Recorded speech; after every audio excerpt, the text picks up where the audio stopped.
This is LGBTQ Nation's Authentic Voices of Pride, presented by Chevy, and this is a story that hits home for me personally because my family is on the way. It's all about LGBTQ families.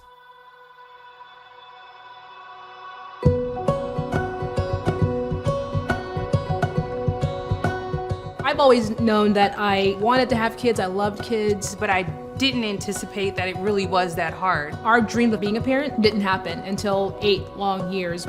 All those experiences really taught me to help other people.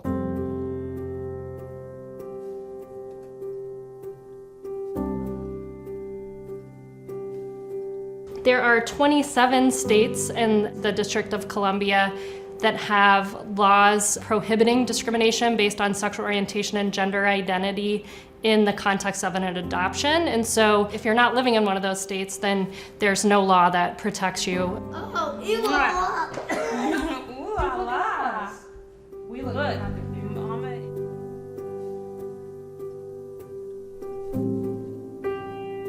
We can't always adopt or foster easily because there's still states that can actively discriminate against LGBTQ plus people who want to foster and adopt. Texas, where we are, being one of those states. Not only were we a lesbian couple, we were a Black couple on top of that. Mm-hmm. So that just created another level of complexity. Mama and London twins. Well, yeah, because we were all kind of bold. I think one of the defining moments for us is when we called an organization and they said, look, women who are placing their children for adoption will not select 2 women. They won't select 2 women, they won't select you, so, have a nice day. Someone can hate who I was born to be so much that you would allow a child to not have parents. After the devastation in Haiti, we contacted an adoption agency that specifically works with American families to adopt Haitian children. And to know that all of these kids are displaced, and just because we were gay, it was better for those kids to be on the street without parents. And I would say that was the hardest moment for me. With every no you get, that pain increases. It's that feeling of I don't belong. Why is my love not enough? Doesn't matter what your job is, who you are, how much money you have, everyone's gonna go through the same process. In my late 30s, that's when I really wanted to start trying to have a family. We worked on it for a good 5 years, and it just could not work. I mean, we went through so many different egg donors. The 10th egg donor is what worked. I mean, we were pregnant a couple of years ago and lost them at 5 and 7 weeks, and we had no embryos left.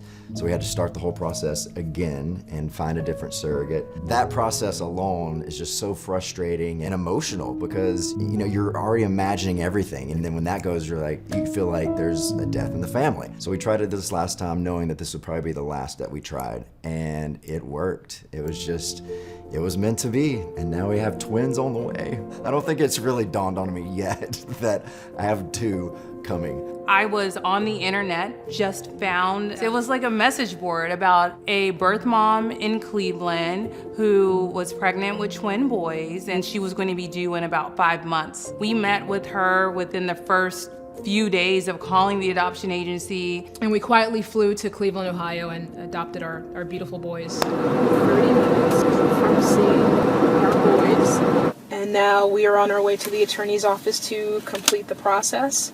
And pick up our boys. Ah! Poor parents!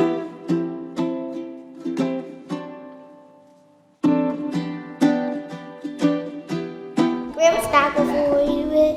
They keep us laughing. Stacey and Cheralyn. London thinks he's an adult. He is a huge reader. What would a perfect 7th birthday look like for you? Nintendo all day until the middle of the night. Duke is really creative, and I would call him kind of the artistic one. What are you gonna do? Play music with our cousins and dance and lights off. Lights off. No electronics, no iPads, no nothing. If I had to describe what our journey has brought us to, my life is complete. Go Cherry! Go Cherry! All those experiences really taught me that they don't need to be for naught, and I need to use those experiences in order to help other people. I decided that it was time for me to make more systemic change.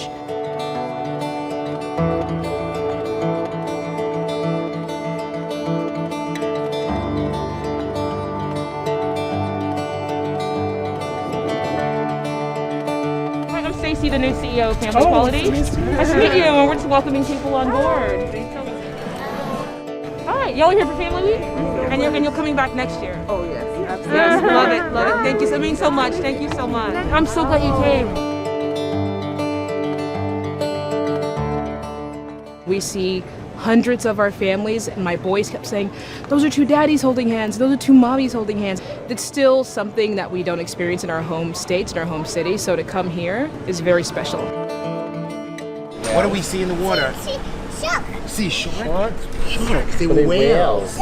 As you look around here, you'll see that most of the dad couples have children at a much later age. You need to reach a certain financial status. No one here is having children by accident. These are all well planned out journeys. Spending time with families who look identical or very similar to ours is always just so important to be around, especially when you come from a really small town.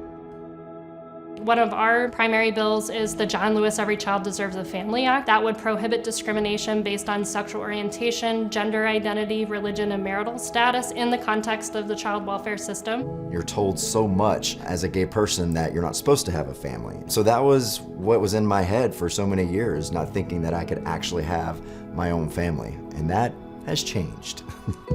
We have a responsibility to help other people, to uplift other people. So we're passing that on to our kids, and part of our family culture is helping others. And one of the questions that we ask the boys, how are you going to change the world?